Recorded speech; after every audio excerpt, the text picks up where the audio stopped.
चलो बच्चों, तो आज हम लोग मैथ्स में चैप्टर नंबर 4 कंटिन्यू करें, जिसका नाम है क्वाड्रेटिक इक्वेशंस। देखो, इस चैप्टर में हम लोग एक्सरसाइज 4.3 देख रहे थे ना, जिसमें हम लोग उनके प्रॉब्लम सम्स देख रहे थे। क्वेश्चन नंबर 5 तक के प्रॉब्लम सम्स हमने किए थे। अब क्वेश्चन नंबर 6 का प्रॉब्लम सम देखें। आपके टेक्स्ट बुक साथ में रखो, एक्सरसाइज 4.3 क्वेश्चन नंबर 6।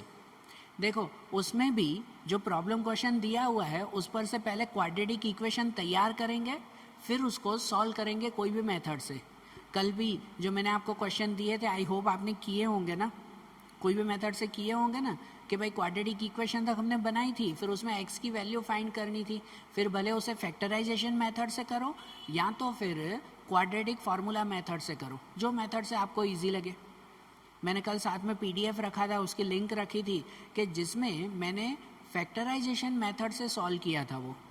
अगर आप लोगों को वही क्वेश्चन क्वाड्रेटिक मेथड से सॉल्व करना हो तो भी आप कर सकते हो, ठीक है ना, दोनों में आंसर सेम ही आएगा। तो अब उसमें आगे क्वेश्चन नंबर 6 देखें तो देखो, एक्सरसाइज 4.3 में क्वेश्चन नंबर 6 में क्या लिखा हुआ है। लिखते हैं कि the diagonal of rectangular field is 60 metre more than the shorter side, and if the longer side is 30 meters more than the shorter side, find the sides of the field। यहाँ पे लिखा हुआ है कि एक रेक्टेंगुलर फील्ड है, कि suppose कि कोई अगर एक रेक्टेंगुलर फील्ड बनाते, एक रेक्टेंगल बनाते हैं हम लोग, कि उस रेक्टेंगल को चलो नाम भी दे दें A B C D, suppose कर देना कि एक रेक्टेंगुलर फील्ड, एक मैदान है जिसको नाम दे दिया ए बी सी डी। उसमें डायगोनल सपोज ये ए सी, डायगोनल इसे कहते हैं ना। अब इसमें shorter side and longer side and diagonal, ऐसी 3 चीज़ें हैं, बराबर। आपके क्वेश्चन में ऐसे 3 नाम दिए हुए हैं, तो इनमें से अगर ये डायगोनल तो ये हो गया बीच में कंफर्म, इन दोनों में से शॉर्टर साइड और लॉन्गर साइड अगर कंफर्म करनी हो तो कौन सी, आप कोई भी सपोज कर सकते हो कि भले इसे शॉर्टर साइड कह दो तो इसे लॉन्गर साइड, भले इसे लॉन्गर तो इसे शॉर्टर। आप भले ऐसे अगर रेक्टेंगल बनाओ तो किसी को भी सपोज कर सकते हैं ना, बराबर। तो अब देखो आपके सेंटेंस में क्या लिखा हुआ है। सबसे पहली बात क्या लिखी गई है उसमें कि the diagonal of rectangular field is 60 metre more than shorter side, कि ये जो डायगोनल है ना वो उसकी शॉर्टर साइड से 60 मीटर ज़्यादा है। तो सपोज करो कि सपोज उसकी शॉर्टर साइड, चलो ए बी वो शॉर्टर साइड है, तो उसको अगर एक्स से सपोज करें तो जो डायगोनल है ना वो 60 मीटर ज़्यादा है। 60 मीटर ज़्यादा मतलब डायगोनल कितना हो जाएगा, x प्लस 60 हो जाएगा। सही बात ना, कि अगर ये शॉर्टर साइड को x तो डायगोनल उससे 60 मीटर ज़्यादा है, ठीक है। और दूसरी बात यह लिखी गई है कि if the longer side is 30 metre more than shorter side. अब ये भी कि जो लॉन्गर साइड है ना वो शॉर्टर साइड से 30 मीटर ज़्यादा है, तो लॉन्गर साइड वो शॉर्टर साइड x उससे 30 मीटर ज़्यादा, मतलब x प्लस 30 है। ऐसे हुआ ना, तो हमें ये तीनों साइड ढूंढनी है कि शॉर्टर साइड कितनी हुई, लॉन्गर साइड कितनी हुई और डायगोनल कितना हुआ। तो ये कैसे ढूंढेंगे पता है, क्वाड्रेटिक इक्वेशन तो पहले बनाएंगे ही, लेकिन वो क्वाड्रेटिक इक्वेशन कैसे बनेगी, वो बनेगी पाइथागोरस की फार्मूला से, है कि नहीं। ये रेक्टेंगल है, लेकिन रेक्टेंगल के अंदर बनता तो ये एक ट्राइंगल ही है ना, ये एक ट्राइंगल बना ना, और वो भी राइट एंगल ट्राइंगल, क्योंकि रेक्टेंगल में तो सभी एंगल 90-90 होते हैं। तो यहाँ पे पाइथागोरस की फार्मूला लगाएंगे और फिर उस पर से क्वाड्रेटिक इक्वेशन बनाएंगे हम लोग, ओके। तो देखो इसमें सपोज कैसे करें, यहाँ पे मैं क्वेश्चन लिख दूँ कि क्वेश्चन नंबर 6 है, 6th क्वेश्चन। तो उसमें लिख दें कि in rectangle A B C D, भाई rectangle A B C D है तो उसमें सपोज या लेट कहो, सपोज लिखो या लेट लिखो, जो भी, कि लेट शॉर्टर साइड, जो शॉर्टर साइड है ना उसे ए बी कहें, कि shorter side A B equal to x, कि शॉर्टर साइड ए बी वो एक्स हुई। उसके बाद लॉन्गर साइड, के लॉन्गर साइड कहो तो लॉन्गर साइड हुई बी सी, वो कितनी सपोज की x प्लस 30 लॉन्गर साइड ये, और डायगोनल अगर सपोज करो तो डायगोनल ये डायगोनल AC उसे क्या सपोज किया, x प्लस 60। क्वेश्चन में यही लिखा हुआ था ना कि ये शॉर्टर साइड डायगोनल उससे 60 ज़्यादा है और ये साइड उससे 30 ज़्यादा है। तो यहाँ पे अगर पाइथागोरस की फार्मूला लगाएं कि अकॉर्डिंग टू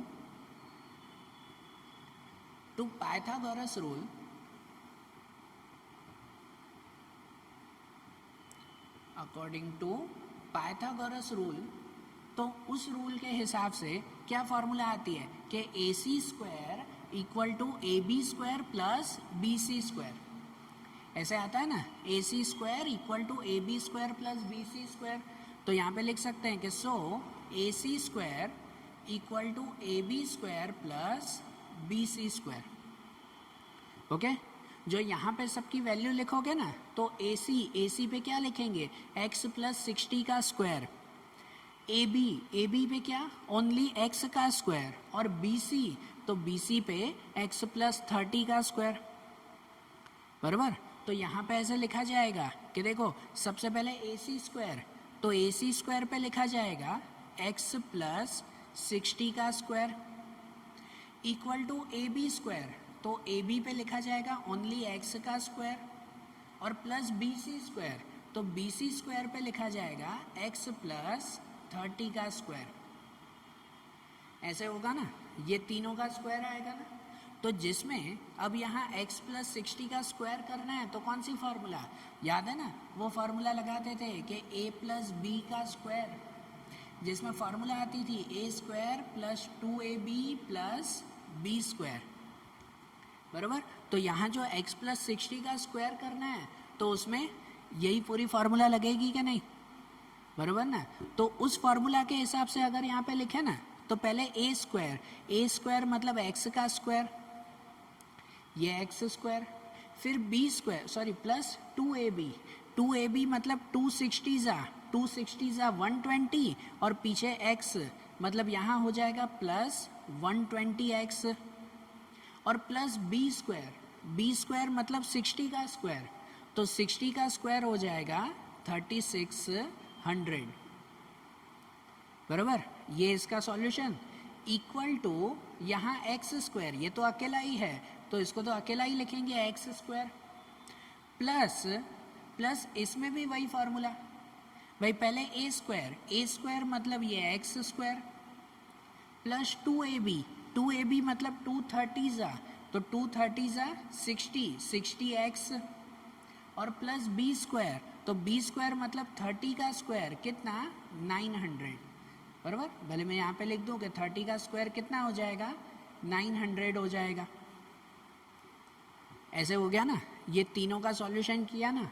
अब नेक्स्ट स्टेप में जिसका प्लस माइनस होता हो कि ये तो वही रहेगा x square plus 120x plus 3600 equal to यहाँ पे, तो यहाँ पे x स्क्वायर और x स्क्वायर हो जाएगा 2x स्क्वायर, ये भी वही रहेगा प्लस 60x और प्लस 900। ऐसे हो गया ना। अब क्या करें, तो अब इसको अरेंज करें सब नंबर एक तरफ। तो देखो जहाँ पे x स्क्वायर ज़्यादा हो ना उस साइड सब नंबर लेके जाया करो। तो यहाँ पे 2x स्क्वायर है और यहाँ पे सिर्फ x स्क्वायर, यहाँ पे 2x स्क्वायर है, तो क्या करेंगे ये तीनों नंबर इस साइड लेके जाएं।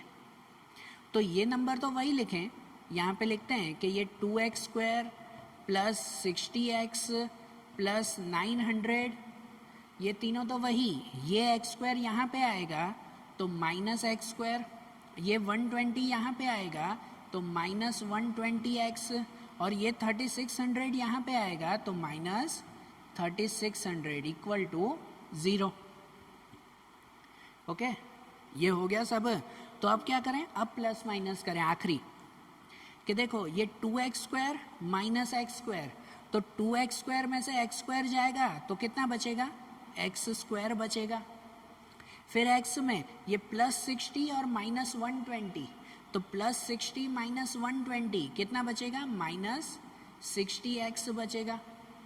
और ये 900 माइनस 3600, तो 900 माइनस 3600 कितना बचेगा, माइनस 2700 बचेगा, इक्वल टू 0। तो ये हमारी इक्वेशन बन गई ना ये क्वाड्रेटिक इक्वेशन। समझ आया कैसे सॉल्व किया ये ट्राइंगल में। अब ये जो इक्वेशन बन गई ना हमारी, x square minus 60x minus 2700 equal to 0, ये जो इक्वेशन बनी, अब इस इक्वेशन को आगे आप लोग कोई भी मेथड से सॉल्व करो, कोई भी मेथड से, कि भले उसे फैक्टराइजेशन मेथड से सॉल्व करना है तो भी चलेगा, और अगर आप लोग इसे क्वाड्रेटिक फार्मूला मेथड से सॉल्व कर रहे हो तो भी चलेगा, दोनों में आंसर सेम मिलेगा। जो इसका सॉल्यूशन करोगे तो उसमें x की दो वैल्यू मिलेगी ना, उसमें एक वैल्यू प्लस में एक वैल्यू माइनस में होगी। अब यहाँ आप रेक्टेंगल ढूंढ रहे हो तो उसमें माइनस की वैल्यू पॉसिबल नहीं है, मतलब जो वैल्यू माइनस में होगी उसे कैंसिल कर देना, कि जो प्लस में होगी वो करेक्ट आंसर, और वो जो x की प्लस में वैल्यू मिलेगी ना, वो वैल्यू फिर यहाँ तीनों में रखना, ए बी, बी सी और ए सी, तीनों में वो प्लस वाली x की वैल्यू रखना, तो आपको ये तीनों साइड भी मिल जाएगी। बराबर होगा ना ऐसे फाइंड, कि ये इक्वेशन बन गई, अब उसके आगे सेम मेथड से सॉल्व करना है हमें। क्लियर। अब इसके बाद है सेवन्थ वाला जो आपको प्रॉब्लम क्वेश्चन दिया हुआ है। अब यहाँ एक ध्यान दो कि 7 और 8 ये दोनों प्रॉब्लम क्वेश्चन इंपॉर्टेंट टिक करो, दोनों ही इंपॉर्टेंट इसीलिए क्योंकि ये थोड़े से डिफरेंट मेथड के हैं।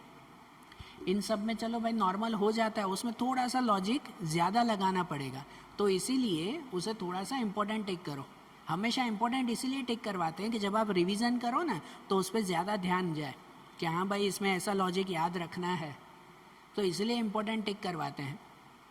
तो अब देखो कि यहाँ क्वेश्चन नंबर 7 में यहाँ क्या दिया हुआ है, the difference of square of two numbers is 180 and the square of the smaller number is 8 times the larger number, then find the two numbers।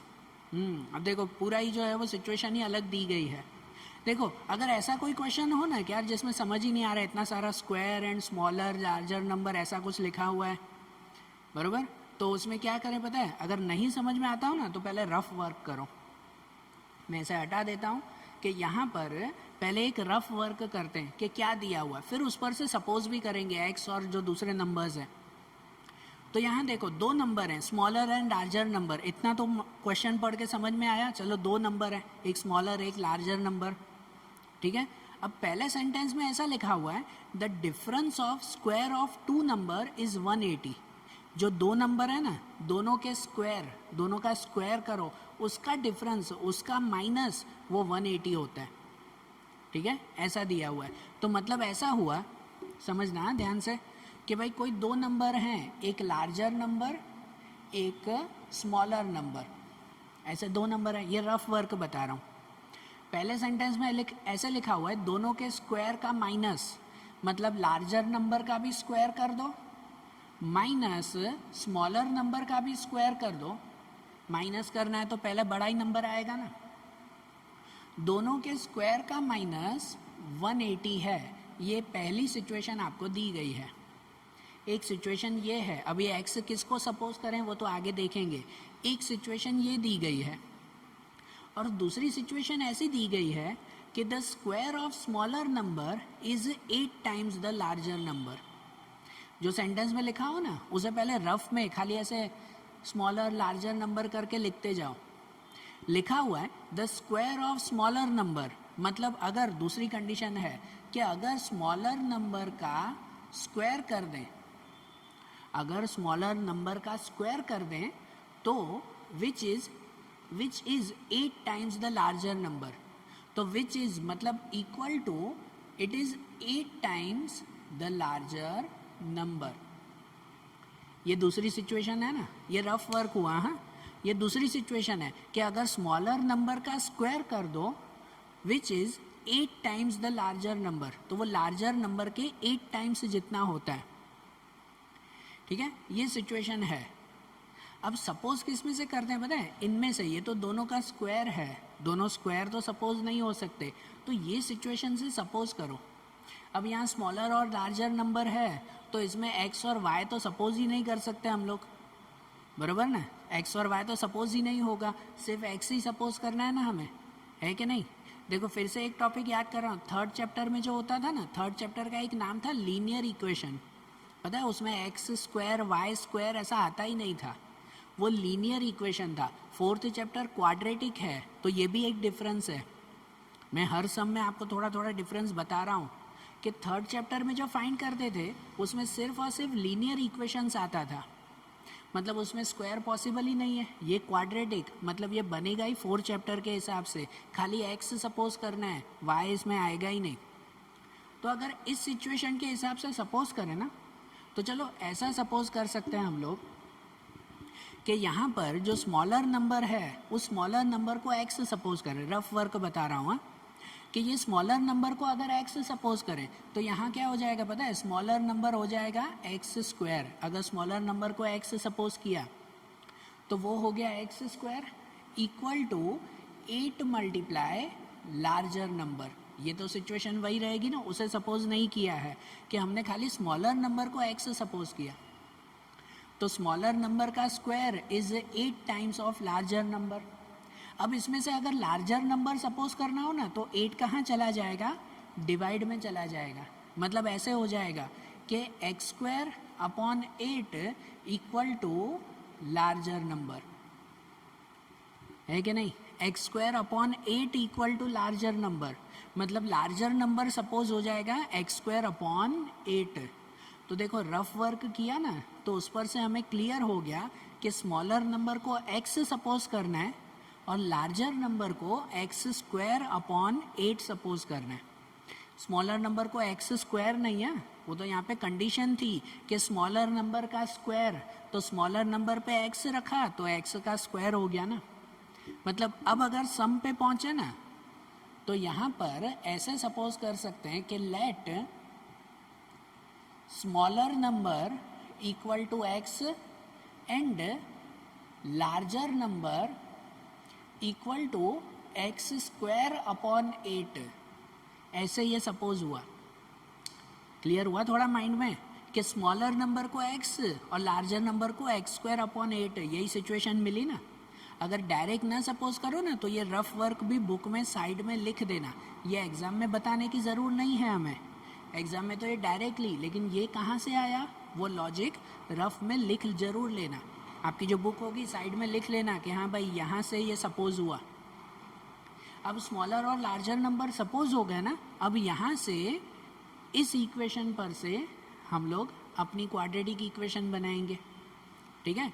इस सिचुएशन से अब बनाएंगे कि अब यहाँ जो सिचुएशन दी गई थी क्वेश्चन में कि लार्जर नंबर का स्क्वायर करो माइनस स्मॉलर नंबर का स्क्वायर करो तो वो 180 आता है, ऐसी सिचुएशन दी गई थी ना।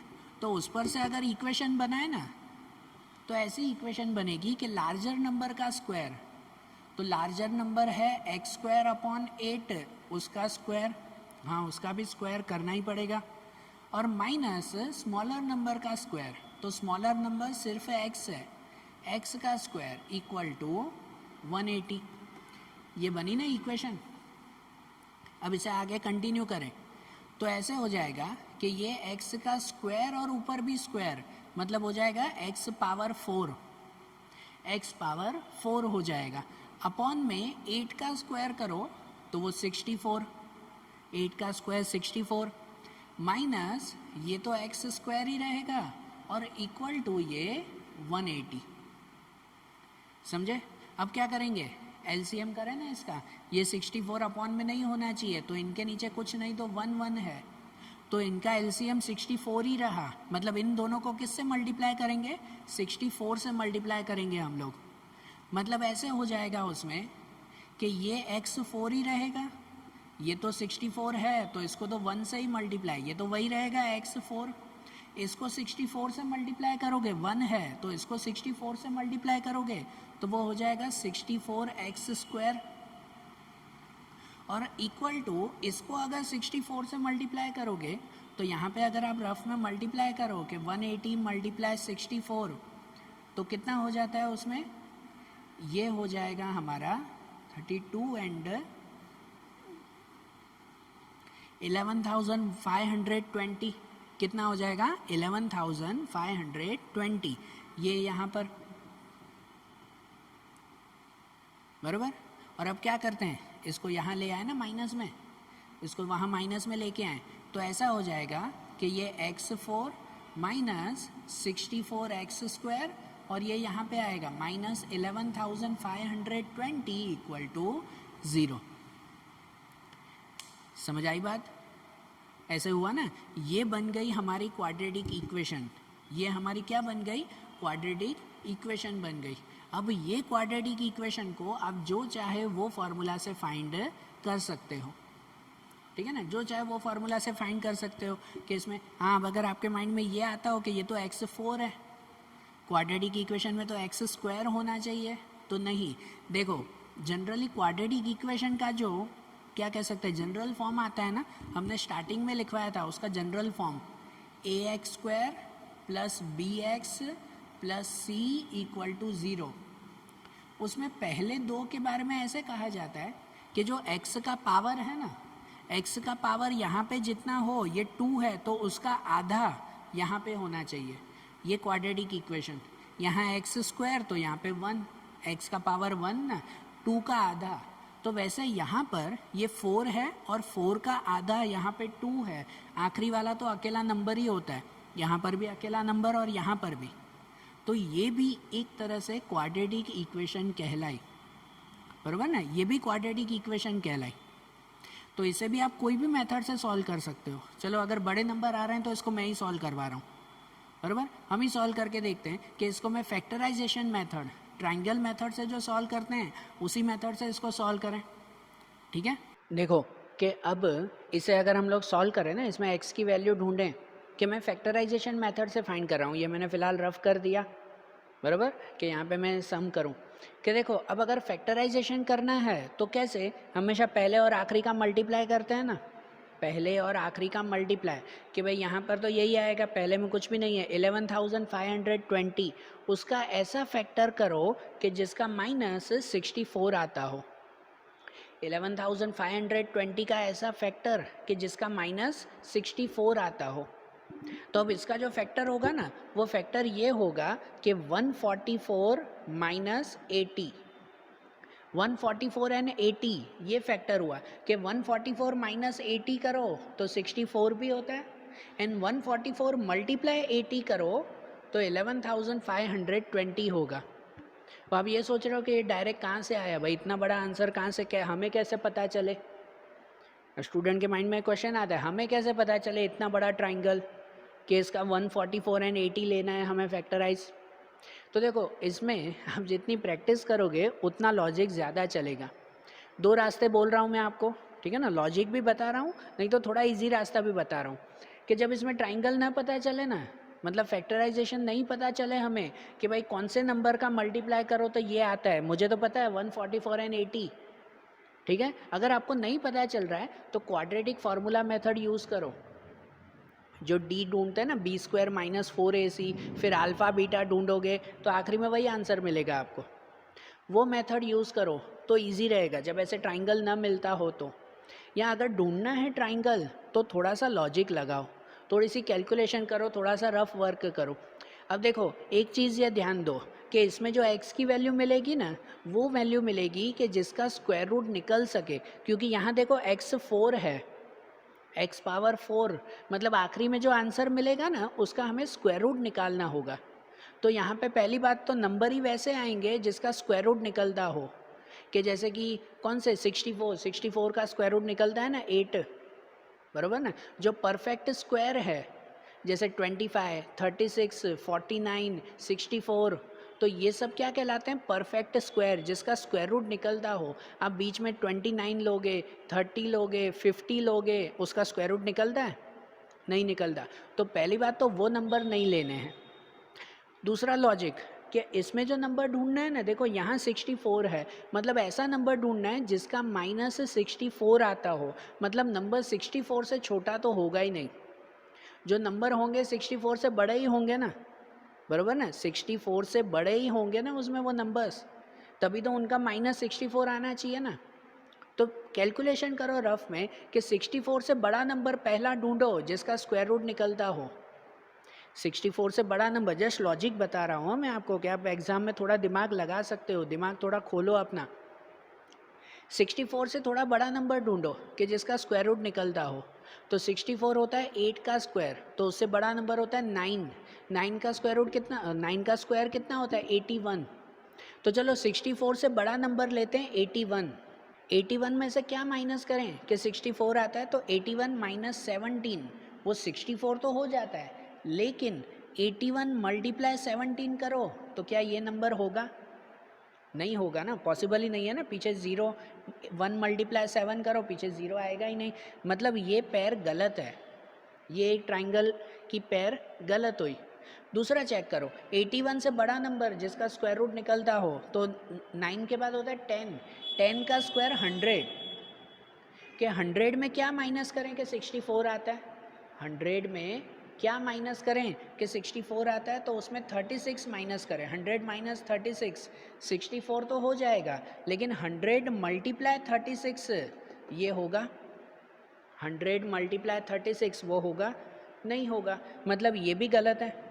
तो 100 से बड़ा नंबर ढूंढो जिसका स्क्वायर रूट निकलता हो। 100 के बाद होता है 121, 11 का होता है ना 121 के 121 में से क्या माइनस करें कि 64 आंसर आना चाहिए।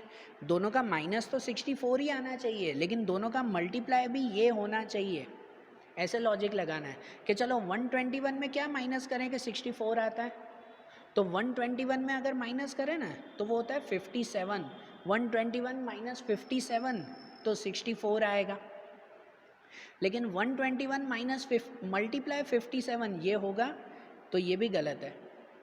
तो 11 से बड़ा नंबर देखो 12। 12 का स्क्वायर 144। 144 में से क्या माइनस करें कि 64 आता है? 144 में से 80 माइनस करें कि 64 आता है। और चेक करो कि 144 मल्टीप्लाई 80 ये होता है, तो हाँ होता है। तो ये हमें नंबर मिला। ऐसे थोड़ा लॉजिक, थोड़ी कैलकुलेशन, थोड़ी क्या कहते हैं भेजामारी करनी पड़ती है तो सॉल्यूशन मिलता है। सब तैयार थाली में नहीं मिलेगा बेटा। और अगर तैयार थाली चाहिए तो ये ट्राइंगल मेथड मत यूज़ करो, क्वाड्रेटिक फार्मूला मेथड यूज़ करो, तो उसमें डायरेक्ट आंसर होगा आपका। बराबर आ रही है बात समझ में? तो उस पर से डायरेक्ट आपको आंसर मिलेगा। नहीं तो थोड़ी तो कैलकुलेशन करनी पड़ेगी, फैक्टराइजेशन अगर इतने बड़े होंगे तो देखो इसका फैक्टराइजेशन क्या मिल गया 144 एंड 80। तो हम लोग यहाँ पर जो सॉल्यूशन करते हैं तो वो वैसे करें ना कि यहाँ पर पहला नंबर तो वही रहेगा x4, ये आखिरी नंबर भी वही रहता है ना, माइनस 11,520 इक्वल टू 0। और बीच में 64 की जगह पर ये लिखेंगे 144 एंड 80। तो 64 की जगह पर लिखें 144x square and 80x square. बराबर ऐसे आएगा ना। साइन कौन सी लगाते हैं? तो वो रूल याद ही होगा आप लोगों को कि हमेशा जब माइनस करना है तो लार्जर नंबर है वो मिडल टर्म साइन। तो लार्जर नंबर 144 है, उसमें मिडल टर्म की साइन माइनस, तो लार्जर नंबर में माइनस की साइन एंड अदर नंबर है वो अदर साइन, दूसरे को दूसरी साइन मिलेगी। फिर तो माइनस 144 प्लस 80 ऐसे हो जाएगा ना। फिर क्या करें? तो इन दो में से कॉमन, पहले दो में से क्या कॉमन निकलेगा? तो पहले दोनों में से एक्स स्क्वायर कॉमन होगा। x4 और x2, तो एक्स स्क्वायर कॉमन हुआ ना। तो ब्रैकेट में कितना बचेगा? x4 में से एक्स स्क्वायर कॉमन, तो एक्स स्क्वायर बचेगा, माइनस 144 एक्स स्क्वायर में से एक्स स्क्वायर निकल गया तो 144, प्लस इन दोनों में से कॉमन निकालो तो इन दोनों में से 80 कॉमन होगा, दोनों में से नंबर 80 आएगा कॉमन। तो 80 एक्स स्क्वायर में से 80 कॉमन निकालो तो यहाँ पे एक्स स्क्वायर, माइनस 11,520 में से 80 कॉमन निकालो तो बचेगा 144 इक्वल टू 0। तो मतलब ऐसे हो गया कि ये एक्स स्क्वायर माइनस 144 एक तरफ और दूसरे में x square plus 80 equal to 0। तो नंबर वाइज यहाँ पे x square minus 144 equal to भी 0 लिखेंगे और x square plus 80 equal to भी 0 लिखें। तो यहाँ पे माइनस उस तरफ जाएगा, x square equal two plus 144, minus 144 उस साइड जाएगा और ये एक्स स्क्वायर है तो उसका अगर स्क्वायर रूट निकालें तो x इक्वल टू कितना मिल जाएगा 12। x की वैल्यू कितनी मिलेगी 12 मिलेगी। और वैसे यहाँ पर +80 को अगर वहाँ पे ले जाएं तो कितना हो जाएगा एक्स स्क्वायर इक्वल टू -80। अब माइनस का स्क्वायर रूट निकल सकता है, मतलब ये माइनस की वैल्यू पॉसिबल नहीं है। x की करेक्ट वैल्यू कितनी मिली 12 मिली, बराबर। और ये जो 12 वैल्यू मिल गई ये वैल्यू अब यहाँ रख देना तो स्मॉलर एंड लार्जर दोनों नंबर मिल जाएंगे हमें। तो मतलब यहाँ अगर वैल्यू लिखें कि smaller number equal to x, मतलब कितना सपोज किया था 12। और दूसरा larger number equal to x square upon 8, x square upon 8। तो एक्स स्क्वायर मतलब किसका स्क्वायर, ये 12 का स्क्वायर। तो 12 का स्क्वायर कितना हो जाएगा 144 अपॉन 8। एक्स स्क्वायर मतलब 12 का स्क्वायर ही ना, 144 अपॉन 8, और 144 डिवाइड बाई 8 कर दो तो कितना हो जाएगा 18 हो जाएगा। कितना 18, मतलब ये स्मॉलर नंबर मिल गया 12 और लार्जर नंबर 18, बराबर। समझ आई बात, मिल गया ना दोनों नंबर, ठीक है ना, समझ आई ना। अगर जो बड़े नंबर भी हो तो घबराना नहीं है, मेथड तो वैसे ही करनी है। हाँ थोड़ी कैलकुलेशन ज़्यादा हो जाएगी, ये जैसे मैंने रफ में कैलकुलेशन की ये सब आपको नहीं करना है, इसके बाद ये स्टेप, लेकिन रफ कैलकुलेशन करनी पड़ेगी ना अगर बड़े नंबर हो तो, ठीक है। तो देखो जैसे मैंने बताया 7th वाला थोड़ा इंपॉर्टेंट टिक करना, ऐसी बड़ी कैलकुलेशन है इसीलिए। अब वैसे ही 8th वाला क्वेश्चन देखें उसे, ओके। देखो कि अब क्वेश्चन नंबर 8 में क्या लिखा हुआ है वो देखें, आपकी टेक्स्ट बुक में देखो उसमें लिखा हुआ है कि अ train travel 360 kilometre at a uniform speed and if the speed had been 5 kilometre per hour more it would have taken 1 hour less for the same journey. Find the speed of the train. देखो ये question है ना हमारे exercise 4.1 में भी था, पहला ही question था उसमें, है ना, पहली एक्सरसाइज में। उस वक्त भी मैंने बताया था कि इसे इंपॉर्टेंट टिक करना क्योंकि ये क्वेश्चन रिपीट होगा आपके एग्जाम्पल में भी, 1-2 में ये क्वेश्चन है कि ये है ना टाइमिंग वाला, स्पीड डिस्टेंस और टाइम, ये क्वेश्चन इसमें गिना जाता है। यहाँ ऐसे लिखा हुआ है कि पहले ट्रेन अपनी यूनिफॉर्म स्पीड नॉर्मल स्पीड पे चलती रहती थी, कितने किलोमीटर 360 किलोमीटर चल रही थी, बराबर। अब उसने अपनी स्पीड बढ़ा दी, अब उसने अपनी स्पीड 5 किलोमीटर पर आवर बढ़ा दी, मतलब पहले अगर 100 की स्पीड से चल रही थी तो अब 105 की स्पीड से चल रही है ट्रेन। तो पहले उसे जहाँ पहुँचना था ना अब वो 1 घंटा जल्दी पहुँचेगी, 1 घंटा कम लगेगा अब उसे।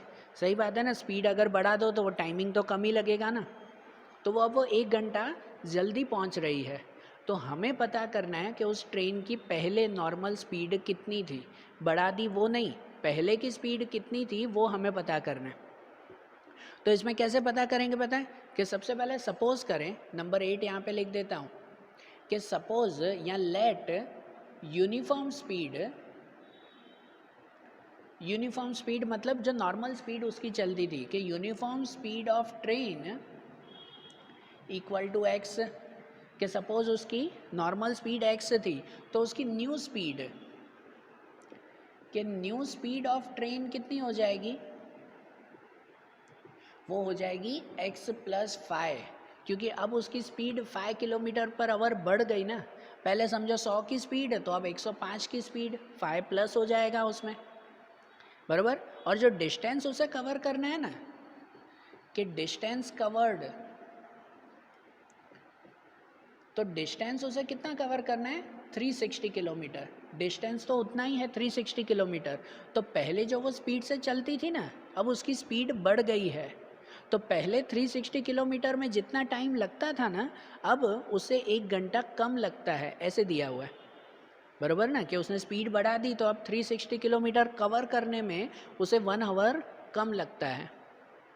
समझ आ रही है बात है। तो देखो ये स्पीड और डिस्टेंस तो ढूंढ लिया, अब ढूंढते हैं टाइम, कि उसमें टाइम का भी डिफरेंस है ना, कि पहले जितना टाइम लगता था अब उसमें 1 घंटा कम लग रहा है, तो दोनों का टाइम भी तो ढूंढें।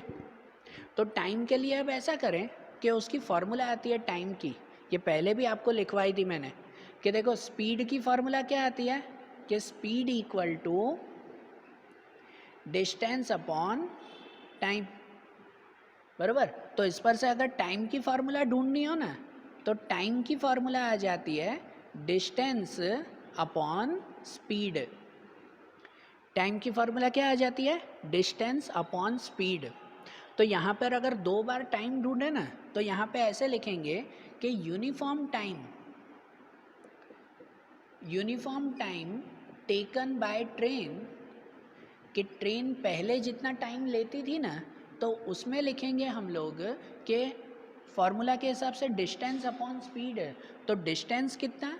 360 किलोमीटर ही होगा, और स्पीड तो यूनिफॉर्म स्पीड होती है x, कि 360 डिवाइड बाय x, बराबर। Uniform time taken by train वो कितना होगा? 360 डिवाइड बाय x।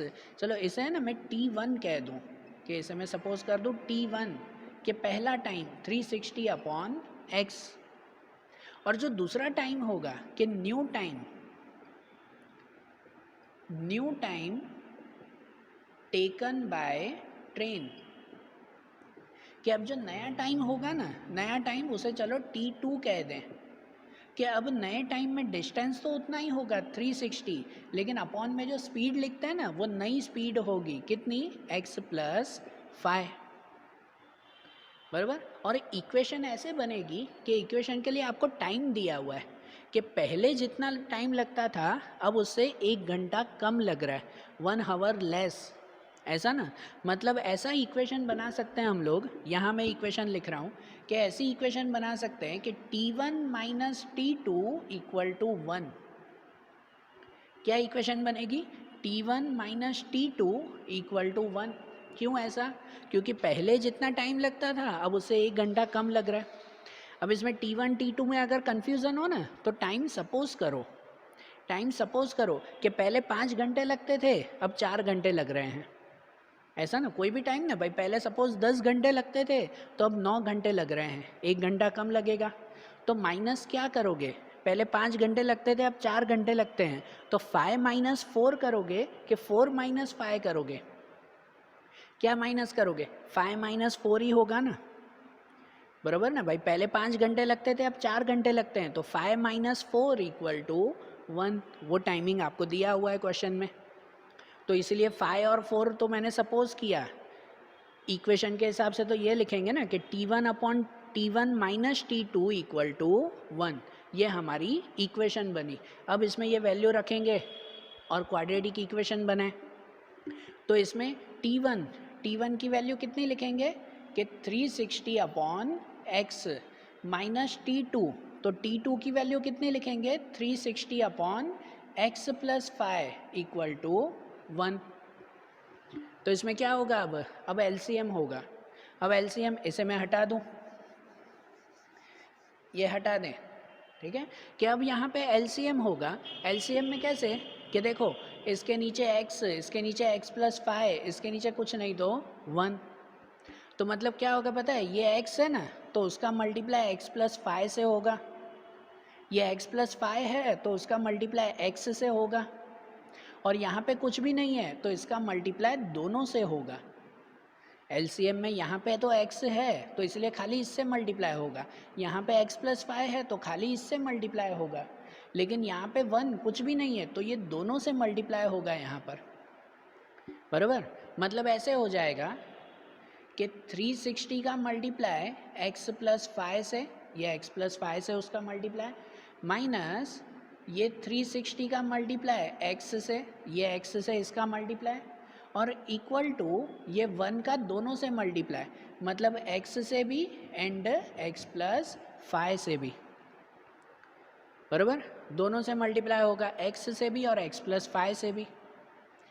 आई बात समझ में? अब इसका सॉल्यूशन करें तो देखो 360 को x से मल्टीप्लाई करेंगे तो 360x, 360 को 5 से मल्टीप्लाई करेंगे तो वो हो जाएगा 1800।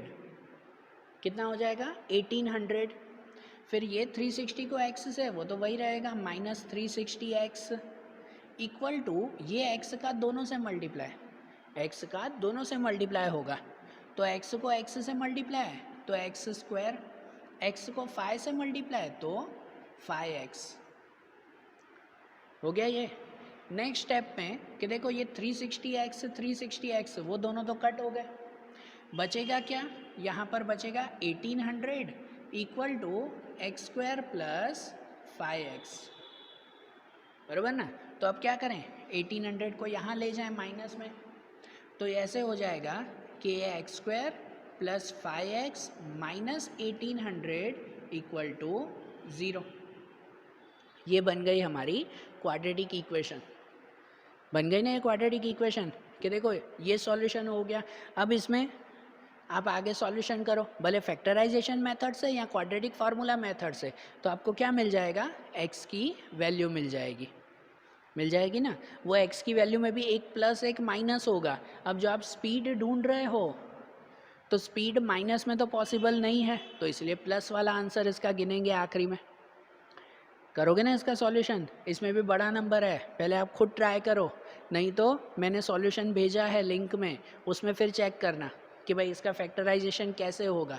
पहले खुद ट्राई करो, खुद थोड़ी बेजामारी करो, भले ना गलत हो, गलत करोगे तो सीखोगे, गलती करोगे ही नहीं, खाली कॉपी करते रहोगे तो सीखने का कुछ भी नहीं मिलेगा, बराबर। खुद ट्राई करो, खुद गलती करो, 10 बार 20 बार, नहीं पता चले तो उसके बाद फिर सॉल्यूशन चेक करो, फिर तो ध्यान आया, फिर ध्यान आएगा अरे यार ये तो ये था, बराबर।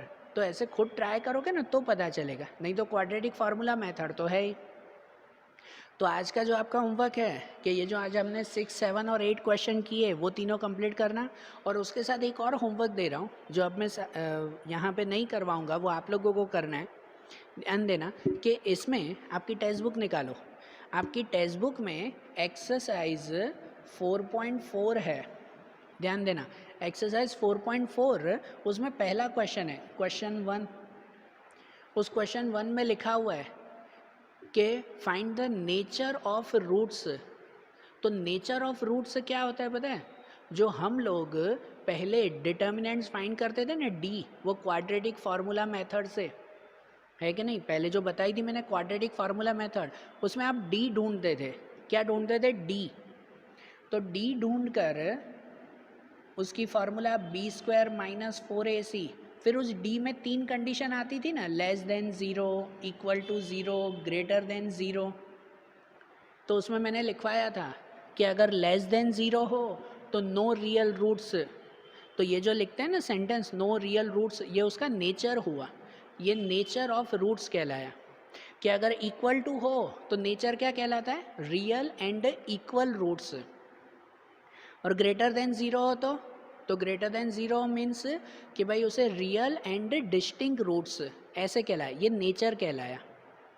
तो क्या करना है बताएं, एक्सरसाइज 4.4 में क्वेश्चन 1 है, उसमें 3 क्वेश्चन दिए हुए हैं, वो तीनों क्वेश्चन ये क्वाड्रेटिक फार्मूला मेथड से सॉल्व करने हैं।